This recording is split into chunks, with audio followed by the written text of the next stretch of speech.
International standards తో quality education అందిస్తుంది futuristic edu initiatives. And later Congress అది అప్రూవ్ చేశారు. అమెరికాలో చాలా టైప్స్ వీసాస్ ఉన్నాయి. ఇప్పుడు మీరు ఎక్కడికైనా వెళ్తుంటే మీరు వీసా అప్లై చేయాల్సి వస్తుంది. భారతదేశం నుంచి వెళ్ళేటోళ్ళకి కొంతమందికి, ఫర్ ఎగ్జాంపుల్ థాయిలాండ్ వెళ్ళాలనుకోండి, వీసా ఆన్ అరైవల్ అని ఉంటుంది. నేను అక్కడ పనిచేస్తాను, నాకు తెలుసు. వీసా ఆన్ అరైవల్ అంటే అక్కడ వెళ్ళంగానే ఎయిర్పోర్ట్లోనే 2200 బాట్లు కట్టేసి, అంటే వాళ్ళ కరెన్సీ కట్టేసి, ఫామ్ ఫిల్అప్ చేసి మీకు అక్కడే స్టాంప్ కొట్టి వీసా ఇచ్చేస్తారు. That is visa on arrival. మిగతా కంట్రీస్కి ముందే వీసా అప్లై చేయాల్సి వస్తుంది. ఫర్ ఎగ్జాంపుల్ ఇప్పుడు దుబాయ్కి వెళ్తున్నాను అనుకోండి, యూఏకి వెళ్తాం, మీరు ముందే వీసా అప్లై చేయాల్సి వస్తుంది. ఇంకా ఎక్కడైనా మేజర్ కంట్రీస్, యూరోపియన్ కంట్రీస్. యూఎస్కి ఇంకా టఫ్, ఎందుకంటే మనోళ్ళు చాలా సంవత్సరాల నుంచి యూఎస్కి మన డాంకీ రూట్ అంటాం చూడండి, డాంకీ రూట్ ఒకటి ఉంటుంది. ఎట్లయినా అక్కడ చేరుకోవాలి. ఎస్పెషలీ పంజాబ్, గుజరాత్ అటువైపు నుంచి చాలామంది చనిపోయినా కానీ ప్రాబ్లం లేదు, కానీ యూఎస్కి వెళ్ళాలి నాకు.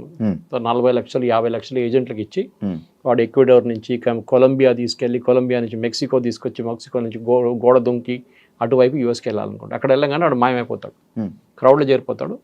సో ఇప్పుడు దాకా యూఎస్ అడ్మినిస్ట్రేషన్ ఏంటంటే, మనం చూసుకుంటూ వస్తే బుష్ కానీ, క్లింటన్ కానీ, బైడెన్ అడ్మినిస్ట్రేషన్, వీళ్ళందరూ చాలా వీక్గా ఉన్నారు ఇమిగ్రేషన్ మీద. లక్షలాది మంది వస్తున్నారు, వచ్చి అక్కడ పనిచేస్తున్నారు. చాలామంది దగ్గర వీసాలు లేవు. వీసా అయిపోయిన వాళ్ళు, ఎక్స్పైర్ అయిన కూడా ఉన్నారు. ఇప్పుడు యూరోప్లో కూడా అదే పరిస్థితి. యూకేలో చూస్తున్నారు, బోట్లో వచ్చి దిగుతున్నారు, వాళ్ళకి హోటల్ 5 స్టార్ హోటల్ ఇచ్చేస్తున్నారు, తిండి ఇచ్చేస్తున్నారు, నిద్రపోండి, మీకు 3000 పౌండ్లు ఇస్తారు నెలకు. ఏం కావాలి ఇంకా? సోమాలియా నుంచి, సూడాన్ నుంచి, ఆఫ్రికా నుంచి అందరూ వచ్చి అక్కడ పడుతున్నారు, ఆఫ్ఘనిస్తాన్ నుంచి కూడా. కానీ యూఎస్కి ఎందుకు వెళ్తారు? ఒకటి, అక్కడ వెళ్ళే ఒక ఆస్పిరేషన్ ఒకటి ఉంటుంది కొంతమందికి. ఒకటి ఎడ్యుకేషన్. మన దగ్గర నుంచి వెళ్ళే స్టూడెంట్స్లో, ఇది నేను చెప్పట్లేదు, మీరు డేటా తీసుకోవచ్చు. మొన్న కూడా మోహన్ దాస్ పై గారు చెప్పారు, మన దగ్గర నుంచి వెళ్ళే స్టూడెంట్స్లో 90% మంది 3rd గ్రేడ్ యూనివర్సిటీస్కి వెళ్తారు యూఎస్కి. సర్టిఫికేట్ ప్రింట్ చేసే పేపర్ కూడా విలువ ఉండవు. అక్కడ కార్నల్ ఉంది, అక్కడ పెద్ద పెద్ద ఇన్స్టిట్యూట్, యూపెన్ ఉంది, చాలా మటుకు ఇన్స్టిట్యూట్స్, బూత్, చాలా పెద్ద పెద్ద ఇన్స్టిట్యూట్స్ ఉన్నాయి అక్కడ, యూనివర్సిటీస్ ఉన్నాయి. అక్కడెక్కడ వెళ్లకుండా పేరే వినలేని ఇన్స్టిట్యూట్కి వెళ్తాడు, ఎందుకంటే వాడి అడ్మిషన్ అక్కడే దొరుకుతుంది. కార్నల్ నుంచి అట్లాంటి పెద్ద పెద్ద ఇన్స్టిట్యూట్స్లో మీకు మెరిట్లోనే మీకు అడ్మిషన్ వస్తుంది, మీ రికమెండేషన్ మీద ఉంటుంది. అంటే మీ ప్రొఫెసర్స్ రికమెండ్ చేయాల్సి వస్తుంది. వాళ్ళ సెలెక్షన్ ప్రాసెస్ చాలా టఫ్. బహుశా మీకు స్కాలర్షిప్ కూడా ఇస్తారు. మన వాళ్ళు ఏం చేస్తారు, ఫస్ట్ స్టెప్లో యూఎస్కి ఎందుకు వెళ్తారంటే చదువు అని చెప్పి వెళ్తారు. అక్కడ చదువు ఫినిష్ చేయగానే ఎంఎస్ వెళ్తే ఎంఎస్ ఫినిష్ చేస్తారు. కొంతమంది పిహెచ్డి లెవెల్ కూడా వెళ్తారు. అక్కడ వెళ్ళిన తర్వాత వాళ్ళు ఏం చేస్తారు, ఓపీటీ అని ఒక దాన్ని అప్లై చేస్తారు, ఆప్షనల్ ప్రాక్టికల్ ట్రైనింగ్. ఆ ప్రాక్టికల్ ట్రైనింగ్ ఏంటంటే, మీరు చదువుకున్న సబ్జెక్ట్, ఫర్ ఎగ్జాంపుల్ రోబోటిక్స్ చదువుకున్నారు, ఆ రోబోటిక్స్ని మీరు ప్రాక్టికల్గా లైఫ్లో ఇంప్లిమెంట్ చేయలేదు, మీరు థియరీ నేర్చుకున్నారు. నేర్చుకోవాలంటే ఒక రోబోటిక్స్ పనిచేస్తున్న కంపెనీ దగ్గర పని చేసుకుంటే మీకు కొంచెం ఎక్స్పీరియన్స్ వస్తుంది, మీరు చేసిన డిగ్రీ కూడా విలువ ఉంటుంది. అక్కడ వెళ్తారు, 2 సంవత్సరాలు యూజ్లీ ఉంటుంది, దాన్ని ఎక్స్టెండ్ కూడా చేసుకోవచ్చు కొంచెం. అది కూడా మన వాళ్ళు మిస్యూజ్ చేశారు. దాని తర్వాత ఏం చేస్తారు, మెల్లగా H1Bకి అప్లై చేస్తారు. అంటే H1B మీరు అప్లై చేయలేరు, H1B has to be applied by the company. మిమ్మల్ని తీసుకెళ్లాల్సి అనుకుంటే కంపెనీ వాళ్ళు అప్లై చేస్తారు. అక్కడ కూడా పెద్ద ర్యాకెట్ ఉంది. ఇది ఏం జరిగిందంటే, H1B ఎందుకు తీసుకొచ్చారు, అమెరికాలో stem, that is science, engineering, technology and మ్యాథ్స్లో వాళ్ళ దగ్గర షార్టేజ్ ఉందని చెప్పి వాళ్ళ నేషనల్ సైన్స్ ఫోరం, వాళ్ళ ఫౌండేషన్ 160,000 మంది తక్కువ ఉన్నారని చెప్పి 1990లో ఒక స్టడీ చేశారు. మా దగ్గర అంత ఇంజనీరింగ్ గ్రాడ్యుయేట్స్ లేరు, వస్తున్న వాళ్ళకి స్కిల్స్ లేవు, సో మేమేం చేయాలి, అమెరికన్ ఐటీ కంపెనీస్ అంటున్నారు, మేము బయట నుంచి తెప్పించుకుంటాము, వాళ్ళకి ఇదే జీతం మేము కూడా ఇస్తాము. అంటే అమెరికాలో ఒక అమెరికన్ వర్కర్కి $80,000 జీతం అనుకోండి, 80 $1,00,000 ఒక సంవత్సరానికి జీతం ఉంటే, మేము కూడా అదే తీసుకొస్తున్న ఎంప్లాయీ కూడా అదే ఇస్తామని చెప్తారు. కానీ చేసేది అది కాదు. ఒకసారి తీసుకొచ్చిన తర్వాత ఆయనకి అది ఇచ్చే $1 half ద శాలరీ ఇస్తారు. వాడు వచ్చేసింది కాదు, ఎక్కువ మాట్లాడలేడు. ఇప్పుడు ఏమనంటే నిన్ను పంపించేస్తా వాపస్ అంటాడు. ఆవిడ భయపడి పని చేస్తారు, అమ్మాయి ఉండని అబ్బాయి ఉండని. ఇది మిస్యూజ్ జరుగుతుంది, చాలా సంవత్సరాల నుంచి జరుగుతుంది. ఇప్పుడు ఇవాళ వచ్చిన న్యూస్ ప్రకారం ఫైర్ వాల్ అని చెప్పి ఒకటి లాంచ్ చేశారు యూఎస్. మేజర్ ఇన్వెస్టిగేషన్ స్టార్ట్ అవుతుంది నిన్నటి నుంచి. వాళ్ళ యూఎస్ లేబర్ డిపార్ట్మెంట్ ప్రతి వీసా, ప్రతి H1B కానీ మిగతా వీసాలు కూడా ఇష్యూ చేయడానికి వాళ్ళకి జీతం ఎంత, వాళ్ళు ఎప్పుడు వచ్చిండ్రు అని మొత్తం బయట హిస్టరీ, జాగ్రఫీ అంతా బయట తీస్తున్నారు. ఇప్పుడు దీంతో బహుశా ఒక 50% ఇండియన్స్ పట్టుబడతారు. 100 ఒక మాయమైపోతారు, ఇప్పుడే మాయమైపోతారు చాలామంది, ఎందుకంటే వాళ్ళందరూ గాయమైపోతారు అక్కడి నుంచి. సార్, గత ఒక మూడు నెలల క్రితము లైక్ ఇదే స్టూడెంట్స్ లైక్ స్టూడెంట్ వీసా మీద వెళ్ళి వర్క్ చేస్తున్నారని చెప్పి అప్పుడు కూడా కొన్ని వెళ్ళి ఇమిగ్రేషన్ 47 మందిని పంపించేశారు. పంపించేసారు, ఆ ఇష్యూస్ అవుతున్నాయి. దానివల్ల ఏమైనా ఎఫెక్ట్ ఏమైనా ఉందా సార్? అదే మిస్యూజ్ అండి. అంటే మీరు పని చేయడానికి మీకు లీగల్గా రూల్స్ ఉంటుంది. ఈవెన్ కెనడాలో మీకు ఉంది, ఆస్ట్రేలియాలో కూడా ఉంది. కెనడా ప్రాబ్లం ఏంటంటే పాపులేషన్ చాలా తక్కువ, వాళ్ళ దగ్గర పని చేయడానికి మనుషులు లేరు. ఓకే, వాళ్ళ దగ్గర న్యాచురల్, ఎందుకంటే కెనడాలో మీరు ఉండే పరిస్థితిలో కొన్ని స్టేట్సే ఉన్నాయి అనమాట, కొన్ని ఏరియాస్లోనే మీరు ఉండొచ్చు. మీతో అంతా చాలా హార్ష్ వెదర్, -30 -40కి వెళ్ళి అక్కడ ఉండలేరు. చైనాలో ఉన్న కెనడాలో ఉన్న కొన్ని సిటీస్లోనే అందరు ఉంటారు. వాళ్ళకి ఫామ్ ల్యాండ్ ఆపరేట్ చేయడానికి, అంటే పెద్ద పెద్ద వందలాది ఏకర్ల ఎవరు లేరు నడిపారు. సో పంజాబ్ నుంచి చాలా మందిని తీసుకెళ్లారు. And they are hard working. వాళ్ళు వెళ్ళి మొత్తం దీని అంతా ట్రాక్టర్ పెట్టి అంతా సాఫ్ చేసి ప్రొడక్షన్ మొదలు పెట్టారు. నెక్స్ట్ వేవ్ ఎడ్యుకేషన్ కోసం వెళ్ళారు. యూఎస్ యూనివర్సిటీలో అడ్మిషన్ రాని వాళ్ళు కెనడాకి వెళ్ళారు. ఐడియా ఇస్ కెనడాలో ఉండి మెల్లగా యూఎస్కి దూరిపోదాం, ఎవడు పట్టుకోడు నన్ను. ఎందుకంటే Canada US border open border, అంత పెద్ద చెక్కింగ్ ఏం లేదు. ఓకే ఓకే, మీరు ఈజీగా మాయమైపోవచ్చు. అక్కడ వెళ్ళి గాయపేసి మీరు సడన్గా యూఎస్లో కనిపిస్తారు నెక్స్ట్ డే. యూఎస్లో ఉన్న ఐస్ అంటే డిపార్ట్మెంట్ కూడా ఉంది, వాళ్ళ ఇమిగ్రేషన్ కస్టమ్స్ అండ్ ఎన్ఫోర్స్మెంట్. వాళ్ళు ఏం చేస్తారంటే చెక్ చేయాలని రూల్ వాళ్ళ దగ్గర ఉంది, కానీ ఇప్పుడు దాకా అది చేయలేదు. ట్రంప్ వచ్చిన తర్వాత ఇప్పుడు మీరు చూస్తున్నారు లాస్ ఏంజలీస్ కానివ్వండి, న్యూయార్క్ కానివ్వండి, వాషింగ్టన్ డీసీ కానీ రేట్లు మీద రేట్లు నడుస్తున్నాయి. రెస్టారెంట్లో పనిచేస్తున్న ఎంప్లాయీస్ని పట్టుకెళ్తున్నారు, పెట్రోల్ బంక్లో పనిచేస్తున్న పట్టుకెళ్తున్నారు. దాంట్లో చాలా మంది మనోళ్ళే ఉన్నారు తెలుగు స్పీకింగ్ స్టేట్స్ నుంచి. ఈ ప్రాబ్లం మీకు కేరళలో కనిపించదు. కేరళ నుంచి వచ్చే H1B మీద వెళ్ళే వర్కర్స్ అందరూ నర్సెస్. యూఎస్లో నర్సెస్ పెద్ద షార్టేజ్ ఉంది. ఓకే, యూరోప్లో కూడా ఉంది same problem. Okay, second doctors కూడా తక్కువ ఉన్నారు వాళ్ళ దగ్గర. సో డాక్టర్స్ మన దగ్గర తీసుకెళ్తారు. కానీ దీని లాజిక్ ఏంటి? H1B అనగానే highly skilled worker, exceptional skill మీకు ఉందన్నమాట. ఏ ఫీల్డ్ అయినా మీ ఫీల్డ్ నుంచి. మన దేశంలో H1B అనగానే అందరు ఐటీతో ఈక్వేట్ చేస్తారు. కాదు, H1B is for all fields. మీరు ఒక great musician, great sound recordist, okay, లేకుంటే మీరు సైంటిస్ట్, మీరు ఆస్ట్రోఫిజిస్ట్, మిమ్మల్ని కూడా H1Bలో తీసుకెళ్తారు. అక్కడ ఉన్న యూనివర్సిటీస్ తీసుకెళ్ళచ్చు, అక్కడ ఉన్న కంపెనీలు తీసుకెళ్ళచ్చు. ఒక 10-15 సంవత్సరాల ముందు ఈ అకాడమిక్ వాళ్ళని H1B కోటా నుంచి తీసేశారు. అంటే H1Bకి ఫర్ ఎగ్జాంపుల్ 64,000 లేకుంటే 80,000 వీసాలు ఉన్నాయి అనుకుంటే ఒక సంవత్సరానికి లిమిట్ ఉంటుంది. అకాడమిక్ వాళ్ళని దాన్ని తీసేశారు, దాన్ని కలపలేదు, సపరేట్గా పెట్టుకున్నారు. వాళ్ళకి లిమిట్ లేదు. బికాస్ అకాడమిక్స్లో బెస్ట్ ప్రొఫెసర్స్ కావాలంటే మేము బయట నుంచి తెచ్చుకోవాలని మా దగ్గర లేరండి. రేపు ఫర్ ఎగ్జాంపుల్ అమెరికాలో ఒక సాంస్క్రిట్ సబ్జెక్ట్ నేర్పియాలి ఒక యూనివర్సిటీలో అంటే వాళ్ళు ఎక్కడి నుంచి తీసుకొస్తారు? సాంస్క్రిట్ ప్రొఫెసర్ భారతదేశం నుంచి తీసుకురావాలి కదా, ఇక్కడి నుంచి తీసుకొస్తారు. స్పానిష్ ప్రొఫెసర్ గారు వాళ్ళు సౌత్ అమెరికా నుంచి తీసుకొస్తారు. ఓకే, సో అదే కదా ద మెయిన్ ప్రాబ్లమ్ ఇస్ మన దగ్గర ఈ ఫస్ట్ అండర్స్టాండింగ్ లేదు. ఎస్పెషల్లీ తెలుగు స్పీకింగ్ స్టేట్స్లో H1B వీసా అనగానే as a matter of right అనుకుంటున్నారు వాళ్ళు. మాకు రైట్ అది, మా అధికారం, మాకు అది. ఇది ఎట్లయిపోయిందంటే మీరు రీప్లేస్ చేస్తున్న ఎవరిని అక్కడ. H1B is meant to replace an American worker. అమెరికాలో ఉన్న వాళ్ళ సిటిజన్ ఉద్యోగం నీకు ఇస్తున్నారు. ఎందుకు? వాళ్ళ దగ్గర స్కిల్ లేదు, వాడు నేర్చుకోలేదు, వాడు కాలేజ్కి వెళ్ళలేదు, మా దగ్గర అంత సైంటిస్ట్ లేరు, లేకుంటే అంత ఇంజనీర్ లేరు, వీరిని తీసుకుంటున్నాము. పెటిషన్ ఫైల్ చేసి ఆర్గ్యూ చేయాల్సి వస్తుంది కంపెనీ ఇమిగ్రేషన్ ముందు.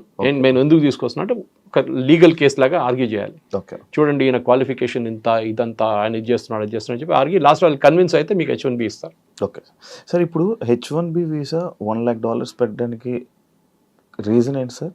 దానివల్ల ఏమైనా ఇండియాకి ఏమైనా లాస్ ఉందా? ఇండియా అని కాదు, ఇప్పుడు ఇక్కడి నుంచి వెళ్ళే దాంట్లో 82% మంది ఇండియన్స్. ఓకే, అంటే 70 దాకా పెట్టుకోవచ్చు మనం, ఇంక్లూడింగ్ చైనీస్ ఇట్స్ 82 నా. చైనీస్ 12 ఉన్నారు, సో మనం 70% మన వాళ్ళే. ఇద్దరు కలిపితే మెజారిటీ మనం చైనా. ఎందుకు పెడుతున్నారంటే ఫస్ట్ ఆఫ్ ఆల్ ట్రంప్కి ఎలక్షన్ క్యాంపెయిన్ టైంలో ట్రంప్ చెప్పారు అప్పుడు H1B మిస్యూస్. H1B వీసా కాదు, వీసా తీసేయలేదు, ఇంకా వీసా అక్కడనే ఉంది, తీయలేరు. ఎందుకంటే అది కాంగ్రెస్ అప్రూవల్ కావాలి దానికి, వాళ్ళ పార్లమెంట్లో. H1B ఉంది కానీ మిస్యూజ్ చేస్తున్నారు. సో దానికి నేను మిస్యూజ్ అరకట్టడానికి చేస్తున్నా ఈ పని. అంటే మీరు నిజంగా $1,00,000 కడితే మీరు బెస్ట్ ఎంప్లాయీని తీసుకొస్తారు మీరు. ఇప్పుడు ఎట్లయిపోయిందండి, కోవిడ్ తర్వాత మనం ఎక్కడ కూర్చొని పని చేసుకోవచ్చు. అదొకటి పెద్ద లెసన్ కోవిడ్లో. ఎక్కడైనా ఏ ఫీల్డ్ అయినా కానీ మీరు ఎక్కడ కూర్చొని పని చేసుకోవచ్చు. జూమ్ అనే సబ్జెక్ట్, జూమ్ అనే కాన్సెప్ట్ కూడా మనకు తెలియదు దానికన్నా ముందు. జూమ్ కాల్ అనగానే ఈవెన్ నార్మల్ వీడియో కాల్స్ ఇప్పుడు జూమ్ కాల్ అంటాం. స్ట్రీమ్ యార్డ్ వాళ్ళు కూడా జూమ్ కాల్ అంటారు. ఒకప్పుడు వీడియో కాల్స్ కోసం వాడేవాళ్ళు జూమ్ కాల్. ఇప్పుడు చూడండి, అది ఎట్లా అయిపోయిందంటే పేపర్ చదవడం మానేశారు చాలా మంది కోవిడ్ టైంలో. దాని తర్వాత పేపర్ సర్క్యులేషన్ పడిపోయింది, 50% ఉంది ఇప్పుడు కూడా, ఇంప్రూవ్ కాలేదు, రికవర్ కాలేదు వాళ్ళు. ఇది ప్రాబ్లం ఎక్కడ వచ్చిందంటే ఈ వీసా టైంలో ఇప్పుడు యూఎస్కి తీసుకెళ్లే దాంట్లో ఈ కోవిడ్ తర్వాత కూడా చాలా మట్టుకు అక్కడున్న వెళ్తున్న వాళ్ళు, ఇక్కడి నుంచి వెళ్తున్న వాళ్ళ క్వాలిఫికేషన్ చాలా తక్కువ. సో వీళ్ళేం చేస్తారంటే ప్యాడింగ్ అప్ రెజ్యూమే అంటారు దాన్ని. అంటే మీకు 5 సంవత్సరాల ఎక్స్పీరియన్స్ ఉందంటే ఇంకొక 5 సంవత్సరాలు దొంగ సర్టిఫికేట్ తయారు చేసుకుంటారు. నేను ఎప్పుడు జోక్ చేస్తాను, మన దగ్గర సాప్ వాళ్ళు దాని లేని సాఫ్ట్వేర్ మనకు యునైటెడ్ స్టేట్స్ ఆఫ్ అమీర్పేటలో దొరుకుతుందండి. అవును, ఎందుకంటే లేని కోర్సు కూడా వాళ్ళు నేర్పిస్తారు మీకు కావాలంటే. అది failure of the engineering college. Ameerpet అనే place is a reflection of what is wrong with engineering college education in Telugu speaking state. Telugu speaking స్టేట్స్లో ఇంజనీరింగ్ కాలేజ్లో చెప్పలేని సబ్జెక్టు లేకుండా ఆ సబ్జెక్ట్ మ్యాటర్ ఎక్స్పర్ట్స్ లేని వాళ్ళు అమీర్పేట్లో వచ్చి నేర్పిస్తారు. వాడు అక్కడి నుంచి డైరెక్ట్ యూఎస్కి వెళ్తాడు. ఓకే, సో ఏమైందంటే ఈ స్కిల్ లెవెల్స్ మీకు ఇంప్రూవ్ చేయడానికి ప్యాడింగ్ అప్ రెజ్యూమేస్ చేస్తారు. అంటే 5 సంవత్సరాల ఎక్స్పీరియన్స్ ఉన్నవానికి 5 సంవత్సరాలు. నిన్ననే 3 రోజుల క్రితం హైదరాబాద్లో ఇమిగ్రేషన్లో ఎయిర్పోర్ట్లో ఒకరిని పట్టుకున్నారు, యూకే పోతున్న అబ్బాయిని, ఇంజనీరు, బీటెక్ ఎంటెక్ అన్నీ చేసి 5 సంవత్సరాల ఎక్స్పీరియన్స్ తర్వాత వీసా కూడా వచ్చింది మనకి యూకే నుంచి. యూకేలో కన్సల్ట్ వీసా కూడా ఇష్యూ చేశారు. అక్కడ ఎయిర్పోర్ట్లో ఇమిగ్రేషన్ డౌటర్స్ చెక్ చేస్తే బీటెక్ సర్టిఫికేట్ దొంగతనం తెచ్చుకున్నాడు, ఎంటెక్ దొంగతనం తెచ్చుకున్నాడు, ఎక్స్పీరియన్స్ కూడా సార్. ఎయిర్పోర్ట్ ఇమిగ్రేషన్లో చెక్ చేస్తారా సార్? చెక్ చేస్తారు, డౌట్ ఉంటే చెక్ చేస్తారు, మీ బాడీ లాంగ్వేజ్ వస్తుంది తెలిసిపోతుంది వాళ్ళకి. Okay okay. కానీ నా ప్రశ్న ఏంటంటే అది కాదు, ఈ కన్సులేట్ వాళ్ళు ఏం చేశారు? యూజువల్లీ ఏం చేస్తారంటే కన్సులేట్ ఇది ఇప్పుడు కాదు, 15 సంవత్సరాల ముందు మొదలు పెట్టారు, ఒక లింకేజ్ పెట్టుకున్నారు సాఫ్ట్వేర్. జేఎన్టీయూతోని అమెరికన్ కన్సులేట్, జేఎన్టీతోని బ్రిటిష్ కన్సులేట్, మేజర్ కన్సులేట్ అందరూ లింక్ పెట్టుకున్నారు, ఉస్మానియాతో మిగతా వాళ్ళు పెట్టుకుంటారు. వీళ్ళేం చేస్తారు, క్యాండిడేట్ వస్తాడు శ్రీనివాస్ కుమార్ పేరు కొట్టి 2012లో పాస్అవుట్ అయ్యాడని చెప్పి కొట్టంగానే వాళ్ళకి లిస్ట్ వస్తుంది ఎవరెవరు పాస్అవుట్ అయ్యారని. ఆ పేరు దాంట్లో కనిపించకపోతే దొంగ సర్టిఫికేట్. ఆ లింకేజ్ ఉంది, ఎందుకంటే సర్టిఫికేట్లు తయారు చేయడం వల్ల మన వాళ్ళు ఛాంపియన్స్ ఇండియన్స్, దాంట్లో స్పెషలీ మన దగ్గర ఉన్న ఇంకా పెద్ద ఛాంపియన్స్. మన దగ్గర ఎడ్యుకేషనల్ కన్సల్టెంట్స్ ఉంటారు, వాళ్ళు మీరు లేనిపోయిన బ్యాంక్ బ్యాలెన్స్ చూపిస్తారు, మీకు లేనిపోయిన సర్టిఫికేట్లు తయారు చేసిస్తారు, లేనిపోయిన ఎక్స్పీరియన్స్ చూపిస్తారు, కరెన్సీ చేసేస్తున్నారు. ఇది ఇప్పుడు అంతా కలిసి పడ్డది అక్కడ యూఎస్లో. ఈ ఫేక్ రెజ్యూమేస్ కానివ్వండి, మీరు ఎక్స్పీరియన్స్ ఇప్పుడు చూడండి, లేబర్ డిపార్ట్మెంట్ ఇంత స్ట్రిక్ట్గా ఇప్పుడు దాకా రాలేదు. మీరు చూసిన సినిమా ఏం లేదు ఇప్పుడు, అది చూసిన ట్రైలర్ ఇప్పుడు ఈ $1 lakh ఇప్పుడు రాబోతుంది పెద్ద బాంబు. ఏం సార్ రేట్ నడుస్తున్నాయి ఇప్పుడు, they are checking each and every H1B issue చేసిన చెక్ చేస్తున్నారు. ఎందుకంటే వ్యాలిడిటీ 3 సంవత్సరాలు ఉంటుంది కదా, 3 సంవత్సరాల నుంచి యూఎస్లో పనిచేసేట్టు చెక్ చేస్తున్నారు. ఇప్పుడు నీకు ఎట్లా వచ్చింది H1B, నీకు ఎవరు ఇష్యూ చేసిండు, నీకు ఎక్స్పీరియన్స్ ఎంత ఉంది, నీకు జీతం ఎంత వస్తుంది, మెయిన్ జీతమే ప్రాబ్లం. వీళ్ళు ఎందుకు తీసుకొస్తున్నారు, ఇండియన్ వర్కర్స్తో ప్రేమ ఏం లేదు. అమెజాన్ కానీ మెటా వాళ్ళకి కానీ గూగుల్ వీసా టాప్ 3 టాప్ 10లో ఒకటే ఇండియన్ కంపెనీ ఉన్నారు. వీసా లాస్ట్ 2024లో H1B మ్యాక్సిమం అప్లై చేస్తున్న కంపెనీస్లో టాప్ 10లో ఐటీ కంపెనీస్లో ఒకటే ఇండియన్ కంపెనీ ఉంది, 4th పొజిషన్లో TCS. ఇన్ఫోసిస్ లేరు, ఎవరు లేరు. ఓకే, ఎందుకంటే కోవిడ్ తర్వాత work from home and work place అని కాన్సెప్ట్ రాగానే చాలా మంది ఇండియాకి షిఫ్ట్ అయిపోయారు. ఇండియా నుంచే వర్క్ చేస్తున్నారు. ముందు కాన్సెప్ట్ ఉండే on site and off site అని, ఇప్పుడు ఆ కాన్సెప్టే పోయింది. ఇప్పుడు అమెజాన్ వాళ్ళు ఇండియన్స్ H1Bలో ఎందుకు తీసుకొస్తున్నారు? అమెజాన్లో ఇంత పెద్ద పని ఏంటి వీళ్ళకి, ఇంత పెద్ద ఇంజనీరింగ్ స్కిల్ ఏంటి వీళ్ళకి అమెజాన్లో, that they need an Indian engineer who is extraordinary. అట్లేం లేదు. సో ఏం చేస్తారంటే తక్కువ జీతం ఇవ్వడానికి వీళ్ళని గుంజుకొని తీసుకెళ్తారు. So that is what is being investigated now today onwards. నిన్న ట్రంప్ అనౌన్స్ చేసిన రోజు అదేం చెప్పలేదు, ఇవాళ చెప్తున్నారు. జెన్యున్గా ఉన్న వాళ్ళని తీసుకెళ్ళండి, ఎవరికి అబ్జెక్షన్ లేదు. కానీ H1B is not a matter of right. మీకు అర్హత నాకు ఇచ్చే ఉండాలని చెప్పి ఎవడు చెప్పట్లేదు. వీసా ఈజ్ అ రైట్ కాదు, visa is a kind of మీకు ఇస్తే ఇస్తారు, లేకుంటే లేదు. ఇప్పుడు US కన్సులేట్కి వెళ్తే ఆల్మోస్ట్ 50% మంది వీసాలు రిజెక్ట్ అయిపోతాయి.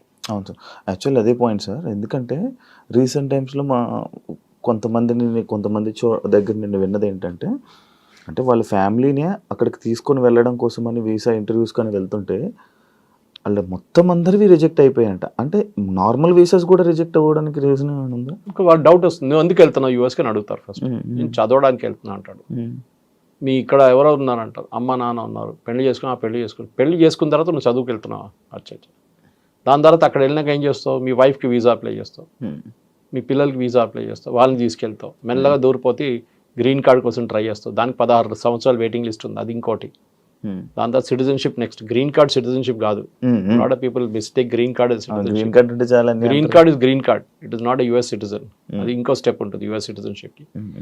ఇక్కడి నుంచి వెళ్ళే వాళ్ళు మెయిన్ ప్రాబ్లం ఏంటంటే మీరు చెప్పిందే ప్రాబ్లం.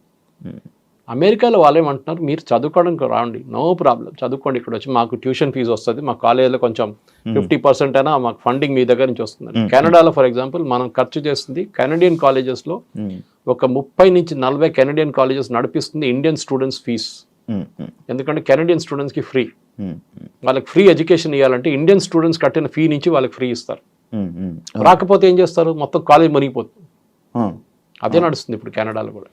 ఎందుకంటే ట్రూ వాల్యూ తెలిసిపోయింది అందరికీ. అక్కడ ఉన్న, నేను చెప్పాను కదా, ప్రింట్ చేయడానికి కూడా అర్హత లేని కాలేజీలు అక్కడ ఉన్నారు పేరుతో. చెప్పకపోతే పెద్ద స్టోరీ. మన దగ్గర ఒక రేడ్ జరిగింది మొన్న కెనడాలో, యూఎస్లో కూడా జరిగింది, ఇప్పుడు కదా 2 సంవత్సరాల ముందు.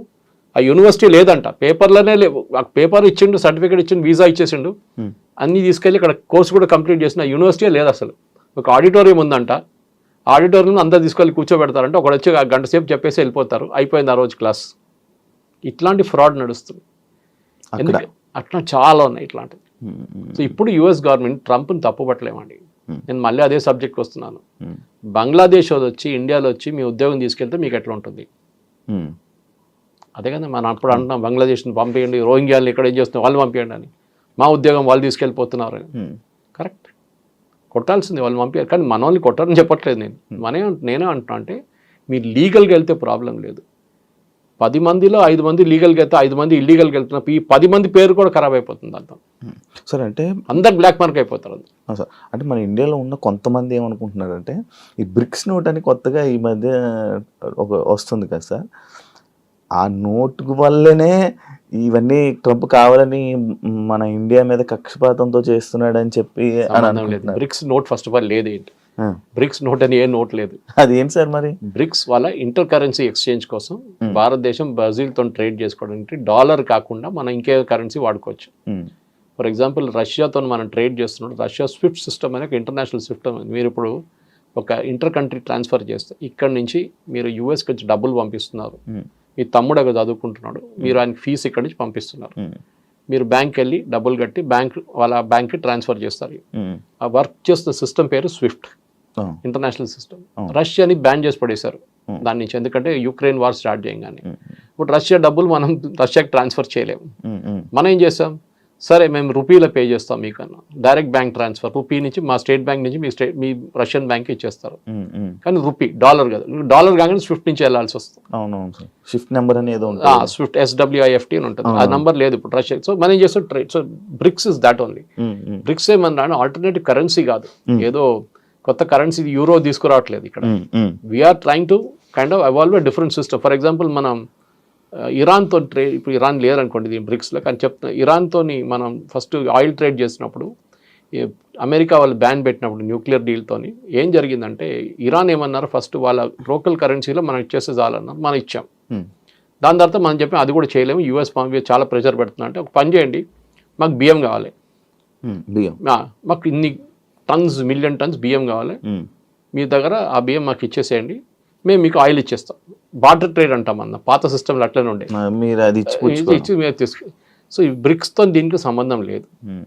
ట్రంప్కి కోపం ఏంటంటే ఆ లాబీ చాలా పవర్ఫుల్ అయిపోతుంది, దాంట్లో రష్యా అండ్ సౌత్ ఆఫ్రికా అస్సలు పడదు, చైనా ఇంకా పడదు, మిగిలింది ఎవరు?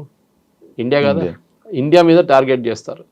సో ఇండియాని టార్గెట్ చేయడంలో ఇండైరెక్ట్లీ వీళ్ళు ముగ్గురు ఉన్నారని చెప్పి టార్గెట్ చేస్తున్నారు. కానీ బ్రిక్స్కి దీనికి సంబంధం లేదు. It is nothing do with it is basically ఆయన ఎలక్షన్ క్యాంపెయిన్లో చెప్పిన మాట చేస్తున్నాడు. ఎలక్షన్ క్యాంపెయిన్ చెప్పాడు, నేను రాగానే ఇమిగ్రేషన్ పెట్టి H1B వాళ్ళని అందరిని తీసేస్తా అని చెప్పి. అప్పుడు డిఫెండ్ చేయడానికి వచ్చిన ఎవరు? Elon Musk. ఎలాన్ మస్క్ ఏమన్నారంటే H1B వర్కర్స్ వస్తున్న దాంతో పాటు మనకి యుఎస్లో ఇన్నోవేషన్ ఇంప్రూవ్ అవుతుంది అన్నారు, విచ్ ఇస్ కరెక్ట్. ఇక్కడ నుంచి ఫస్ట్ ఎర్లీ స్టేజెస్లో H1Bలో 90s అండ్ ఎర్లీ 2000 వెళ్ళిన వాళ్ళు చాలామంది ఇన్నోవేటివ్ ప్రోడక్ట్స్ తీసుకొచ్చారు. మన దేశంలో ఒక్క ఇన్నోవేటివ్ ప్రోడక్ట్ కూడా మీరు చెప్పండి ఏదైనా తయారు చేసింది. ఒక ఐప్యాడ్ తయారు చేసామా మనం? ఐపాడ్ తయారు చేసామా? ఏం తయారు చేసాం చెప్పండి మనం? We are services country. ఐటీ కూలీ అని నేను వర్డ్ వాడను, అది it is a derogatory word, కానీ మనం చేస్తున్న సర్వీసెసే. అక్కడ ఉన్న అమెరికన్ కంపెనీకి ఇక్కడ నుంచి అవుట్ సోర్స్ చేశారు, సర్వీస్ చేస్తున్నాం. వాళ్ళ బ్యాక్ ఎండ్ మెయింటైన్ చేస్తున్నాం, వాళ్ళ అకౌంట్స్ మెయింటైన్ చేస్తున్నాం, అకౌంట్ రిసీవబుల్స్ మెయింటైన్ చేస్తున్నాం, అన్నీ మనం చేస్తున్నాం ఇక్కడ నుంచి. అంతే. అదే సార్, ఇప్పుడు యుఎస్ వాళ్ళకి మన ఇండియా మీద కక్ష లేకపోతే యాపిల్ కంపెనీ ఇండియాలో పెడతానంటే లేదు యుఎస్లోనే పెట్టాలని చెప్పి అది ఇష్యూ చేశారు కదా, మరి అది ట్రంప్ చేస్తాడు కదా. సిద్ధరామయ్య ఏమో బెంగళూరులో పెట్టమంటారు, మన కంట్రీలోనే కాంపిటీషన్ ఉంది. అమెరికా ఏమంటారు, మా ఆధార్ పెట్టండి, మా దగ్గర 50,000 మందికి ఉద్యోగం వస్తుంది, ఇక్కడ పెట్టండి అని. అక్కడ ఎందుకు పెడుతున్నావు అని చెప్తారు, చెప్పాల్సిన చెప్తాడు అంతే, వినాల్సిన వింటాడు. అంటే ఇలాంటి సిచ్యువేషన్స్ ఒకటి చూసుకుంటే అది Trump is a business man, ఆయన real estate dealer, real estate company నడిపిస్తాడు. ఆయన మాట్లాడే లాంగ్వేజ్ అది ఇది అంటే చేస్తావా లేదా అట్లా మాట్లాడతారు డైరెక్ట్. మన దగ్గర రియల్ ఎస్టేట్ అట్లా కాదు, కానీ ట్రంప్ లాంగ్వేజ్ అది. ఇదో స్ట్రైట్ ఫార్వర్డ్ డీలర్, నాకు ఎంత వస్తుంది చెప్పు, నీకు ఇంత ఇస్తాను నేను కథ, ఇది డీల్ అన్నమాట. సో ట్రంప్ చేసేది అన్ని ఆయనకి అమెరికన్, నిన్ను కూడా సిఎన్ఎన్ ఒక ఒపీనియన్ పోల్ వచ్చింది చూశాను నేను, and CNN is anti Trump. దాంట్లో కూడా చాలా మంది అమెరికన్ ట్రంప్ని సపోర్ట్ చేస్తున్నారు ఇప్పుడు 2-3 దాంట్లో. ఒకటి ఎకానమీ, సెకండ్ క్రైమ్, చాలా క్రైమ్ ఎక్కువ ఉండే అక్కడ, ఎస్పెషలీ వెనిజువేలా నుంచి వచ్చిన గ్యాంగ్లు, కొలంబియన్ గ్యాంగ్స్ వచ్చి అక్కడ రేప్లు, మర్డర్లు అన్నీ చేశారు యూఎస్లో చాలా సిటీ. వాళ్ళందరినీ పంపించేశారు, మిగతా వాళ్ళని అందరు జైలు వేసేసారు. మూడవది ఎంప్లాయ్మెంట్ టు యూఎస్, అది ఇంకా వాళ్ళు హోప్లో ఉన్నారు. యూఎస్లో మ్యానుఫ్యాక్చరింగ్ తిరిగి రాదు, మర్చిపోండి. కార్ మ్యానుఫ్యాక్చరింగ్ రాదు, స్టీల్ మ్యానుఫ్యాక్చరింగ్ రాదు. చైనా తీసుకెళ్ళిపోయింది, అది ఒకవైపు మెక్సికో తీసుకెళ్ళిపోయింది, ఇంకోవైపు కెనడా తీసుకెళ్ళిపోయింది. మీ అమెరికాకి ఇప్పుడున్న ఎగ్జిస్టింగ్ టాలెంట్లో basically high technology which they are really good, దాంట్లో డౌట్ లేదు. ఫర్ ఎగ్జాంపుల్ నివిడియా చిప్స్ గురించి మాట్లాడుతున్నారు, వాళ్ళు పెద్ద ఒక ప్లాంట్ పెడుతున్నారు అక్కడ. ఎందుకు ఆ chips is very very critical for AI గురించి. ఏఐలో యూజ్ చేయడానికి అట్లాంటి హై పవర్ఫుల్ చిప్స్ కావాలి మనకి, ఏఐ సిస్టమ్స్ వర్క్ చేయడానికి. మిగతా చాలా ఉన్నాయి, పవర్ కావాల్సి వస్తుంది, మిగతా రిక్వైర్మెంట్ చాలా ఉన్నాయి. కానీ నివిడియాని అక్కడ తయారు చేయమంటున్నా అంటే ఇండియాలో తయారు కావట్లేదా? ఇండియాలో కూడా అవుతుంది, తైవాన్లో అవుతుంది, చైనా తయారు చేస్తున్నారు చిప్స్. సో యూఎస్ ఏమంటున్నారంటే, మేము ట్రంప్ చెప్పారు కూడా ఒకసారి, మాకు అండర్వేర్లు బెనియన్ తయారు చేయడం మాకు వద్దు అన్నాడు, ఆ బిజినెసే మాకు వద్దు అన్నాడు. ఎవరు అడిగారు, అది కూడా తీసుకొచ్చి మాకు అదంతా వద్దు, మాకు high value products, which is correct strategy, తప్పేం లేదు దాంట్లో. అవును సార్, యుఎస్కి సంబంధించిన అండర్వేర్ కంపెనీస్ మన ఇండియా నుంచే ఉన్నాయంట కదా. ఫర్ ఎగ్జాంపుల్ కీటెక్స్ మన దగ్గర వరంగల్లో పెట్టిన ప్లాంట్స్, కేరళ నుంచి ఉన్న సాబు జేకబ్, ఆంధ్రాలో కూడా. సో సాబు జేకబ్ గారు is the number 2 supplier in US. అక్కడున్న మేజర్ సూపర్ మార్కెట్స్కి, మాల్స్కి, అక్కడున్న మేజర్ ఇంపోర్ట్ కంపెనీస్కి సప్లై చేసే children's inner wear, little star అంట ఆ బ్రాండ్ని. ఆయన నంబర్ 1. ఆయన కూడా ఇప్పుడు 50% పడగానే బాంబు పడ్డది ఆయన మీద కూడా. ఆయన ఏం చేస్తాడు, ఇండియాలో స్టార్ట్ చేసేసాడు అమ్మమ్మడు. ఇప్పుడు దాకా ఇండియాలో అమ్మలేదు, ఇప్పుడు ఇండియాలో ఒక్కొక్క రోజు 3-4 ఓపెన్ చేస్తున్నాడు అవుట్లెట్స్. 1000 అవుట్లెట్స్ ఓపెన్ చేస్తాడంట ఒక సంవత్సరం లోపల.